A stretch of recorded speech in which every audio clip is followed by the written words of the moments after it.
be sealed with the exception of the rear door of the Athens-Paris coach, so that the engineer and fireman of the train may keep the engine's boiler provided with the coal. It would become very cold in here otherwise without the steam heat. The attendant... His name is Matteo, I believe. Matteo will inform us immediately if anyone else attempts to depart the train. Fortunately, the only passenger in the Athens-Paris coach is Dr. Constantine here. He has examined the body. Doctor, Mademoiselle Marceau represents the owners of this train. You may speak freely. Oh, no! Who has been killed? Monsieur Ratchet. So what shall we do, mademoiselle? We must contact the Yugoslavian police in Vinkovio Broad. Yugoslavian police? Are you mad? They will detain us all for weeks while they trample evidence and bluster about with no idea how to solve a murder. If only we were in Greece. Dr. Constantine, you must learn all you can about the murder. Your faith in my powers is gratifying, miss. But already I have learned all that my expertise can tell me. I am no detective. Monsieur Poirot, I appeal to you. We cannot wait for the Yugoslavian police. They will detain us all for weeks while they trample evidence and bluster about with no idea how to solve a murder. If only we were in Greece. Take command of the investigation. Oh, must I? We both know the longer a crime goes uninvestigated, the more difficult it becomes to solve. Yes, of course, I remember. You are the student of crime. And what you say is very true. All the same. You can be on your way to your important case in England. We can avoid delays, annoyances, and 1,000,001 inconveniences for all the passengers. I am addressing an important medical conference in London in 2 days. Oui, c'est vrai. Any additional delay would be difficult. Monsieur Poirot, my job isn't much, but it's all I have. The avalanche, your injury, now a murder. If it isn't solved, I will lose my job. No, you cannot be blamed. I will have a word with Marcel. You have my guarantee that he will not fire you. Solve the mystery. All we need say when the police arrive is, here is the murderer. Mademoiselle, use your own powers of observation. Alors Poirot, he is confined to bed in the most serious of pain. How can he take command of anything? In my scrapbook, I have a quote from you. How does it go? To solve a case, a man has only to sit back in a chair and think. Use the little grey cells of your mind. I have often used the murderer's own words to spring my trap. And now I am caught by my own. Well done. Eh bien, mademoiselle, I will do what I can. I ask only that you do my legwork. This would appeal to you, I think. You know it would. I will issue to you the challenge I once made to my friend Captain Hastings. Accept, and we will play a little game between ourselves. You will need to use your own little grey cells as much as Poirot. And in the end, we will see if the student of crime is ready to graduate. Refuse? I will guide your investigations much more. Either way, the crime, it will be solved. It is an important decision you must make now before we proceed. I will not ask again.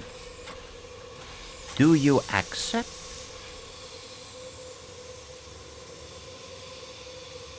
I am honored. I gladly accept the challenge. Excellent. Now, if you reach an impasse, think only, what would Poirot do? Imagine that I am there beside you, offering counsel. It may help. So, we begin. Dr. Constantine, take her next door.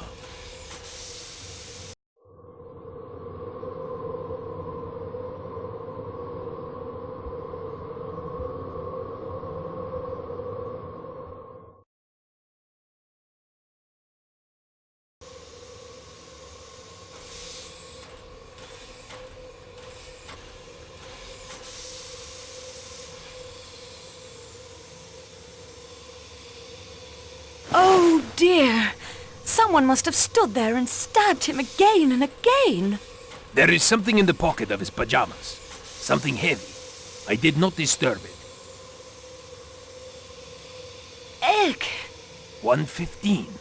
That agrees with my calculations.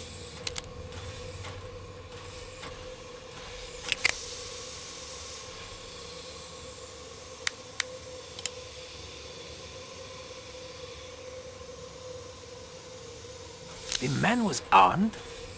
It is bizarre. Why did he not defend himself?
Regardez, mademoiselle.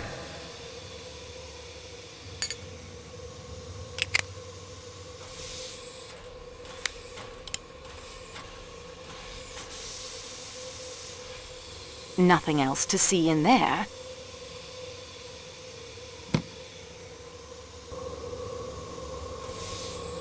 I did not close the window despite the chill. I thought there might be fingerprints, and the cold, of course, helps preserve the body.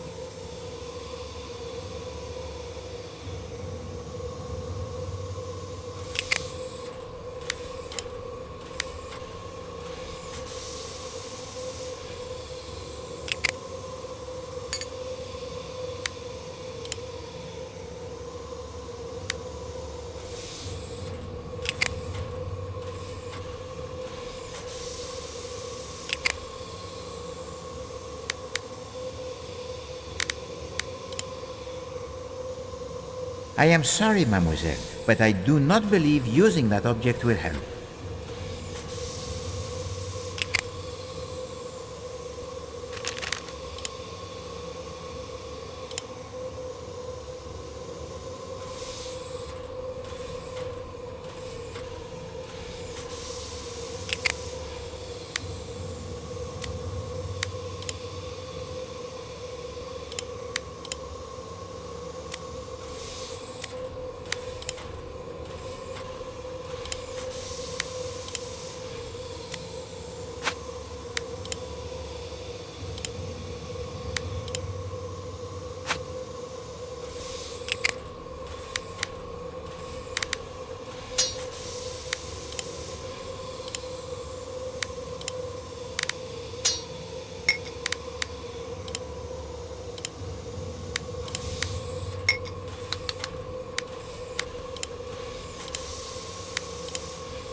There is something in the pocket.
That isn't going to help. Has anything been disarranged in this compartment? No, mademoiselle. I was careful not to move the body in making my examination. How many wounds are there, Doctor? I make it 12 wounds. 1 or 2 are so slight as to be mere scratches. On the other hand, at least 3 would be capable of causing death. Some wounds seem to have bled more than others. You see these 2 wounds, here and here. They are deep. Each cut must have severed blood vessels, and yet the edges do not gape. They have not bled as one would have expected. Ratchet was already dead when those were delivered? Some little time dead. The murderer returned to make certain Ratchet was dead? The idea is an absurdity, of course. Even one with no medical knowledge would have been able to tell the man was already quite dead. The wounds are scattered all over the torso. Yes, and you see this wound here, under the right arm, near the right shoulder. Could you deliver such a blow? I have a pencil if you would like to try it. That won't be necessary. How do you account for it? The murderer had unusually long arms. Please let us not stray into the land of Poe with his murderous apes stuffing young girls up chimneys. I know something of apes. They kill by pummeling or crushing, not whittling away at their victim. Ratchet thrashed about as he was dying. On the contrary, he lay completely composed. The bedsheets are not disarrayed at all. A left-handed murderer could strike there easily. But of course, that blow was almost certainly struck with the left hand. Yet some of these blows are just as obviously right-handed. Tell me something about the force of the blows. Some were struck with a terrible ferocity as to drive the knife through hard belts of bone and muscle. Yet others seem to be haphazard and at random, glancing off, doing hardly any damage. Someone striking with their eyes shut? In a blind frenzy? And struck so many times with their eyes closed to make sure they had managed to hit a vital organ or two? Perhaps the killer was uncertain at first, then was overcome with a bloodlust. Or perhaps the killer tired of his exertions, weakening, yet still enjoying himself too much to leave off. Could there be 2 murderers? Perhaps. Some blows could have been struck by a strong man or very athletic woman. Others are weak. A frail woman, perhaps. Can you estimate the time of death? It is difficult to say exactly in these matters. The open window, the cold, you understand, complicates an estimate. But I think I can say definitely that death occurred between midnight and 2 in the morning. Good day, monsieur.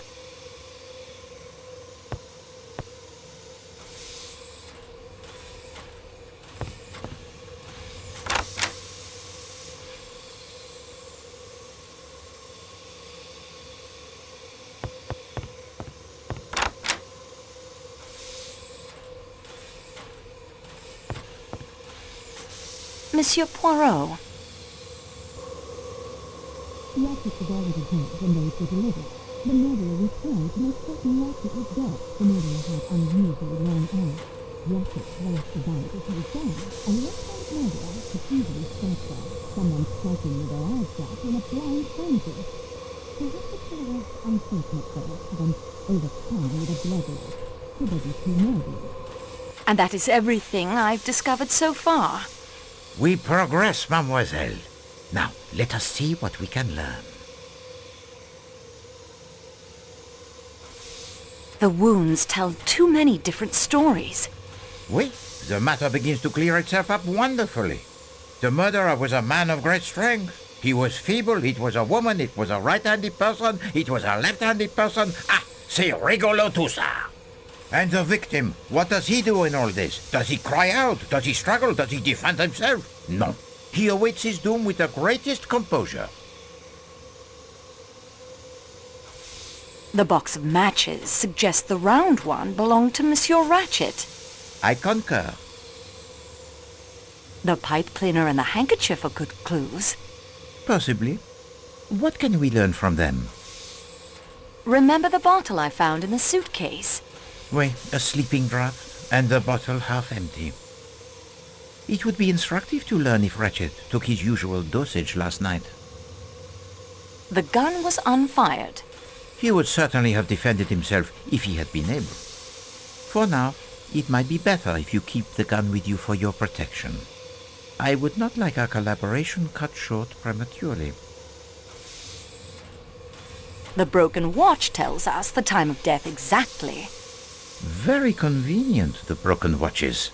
1:15, well within Dr. Constantine's estimate of midnight to 2 a.m. What you say is true. Are the false teeth important? Only to one who must wear them. And why you took for yourself the false teeth of the dead man is not for Poirot to ask. But I hope they prove themselves as useful to you as they undoubtedly did to him. The small metal statuette. It is very old. And possibly quite valuable. Take it with you. Learn more of it if you can. The footprints outside the window are important. What did they say to you? The killer may have fled the train. And gone where? Still, they must be investigated. I found the inscription REV 1318 printed on the hatband of his hat. A curious inscription indeed for the hat. I found only the cigar in the ashtray. No pipe. Certainly, this is a clue masculine. Monsieur Ratchet smokes the cigar, lighting it with a round match, and someone else, still to be determined, smokes the pipe, lighting it with a flat match. The letter H can help us find the owner of the handkerchief. A clue feminine, so dainty, and to have the letter embroidered upon it is so convenient. One cannot complain of having no clues in this case. If a man killed Ratchet, After the sociable smoke, then the woman came in later, not noticing he was dead, and attacked him as well. also not noticing that she had dropped her handkerchief. Very fortunate for us that she was so unobservant. Merci, mademoiselle. Unfortunately, the report, it is not yet complete. There are still clues to be found, mademoiselle. Search carefully.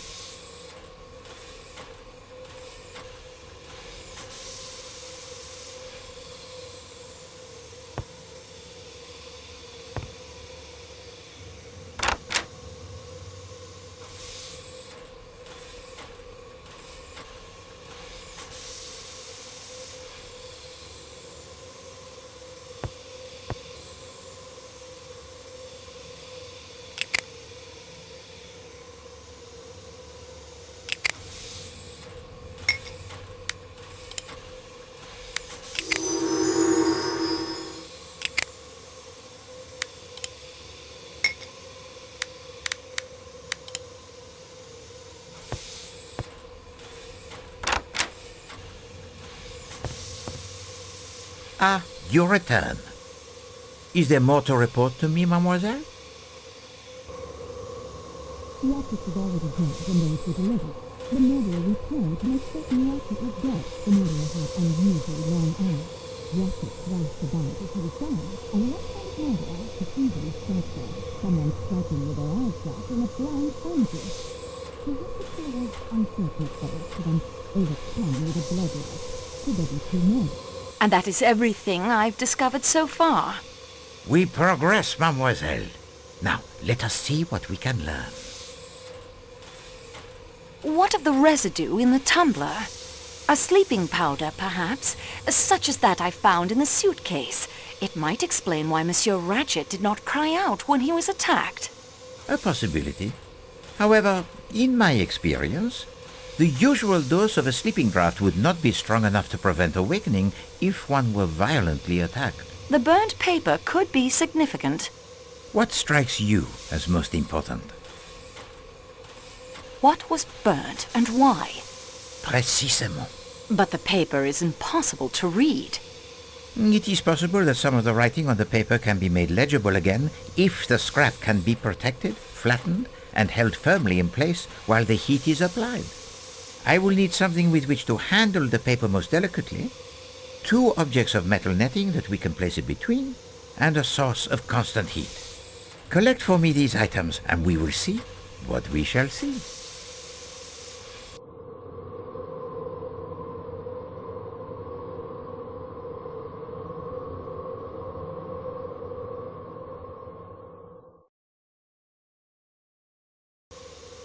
I should look for the items Monsieur Poirot needs to read the burnt scrap of paper.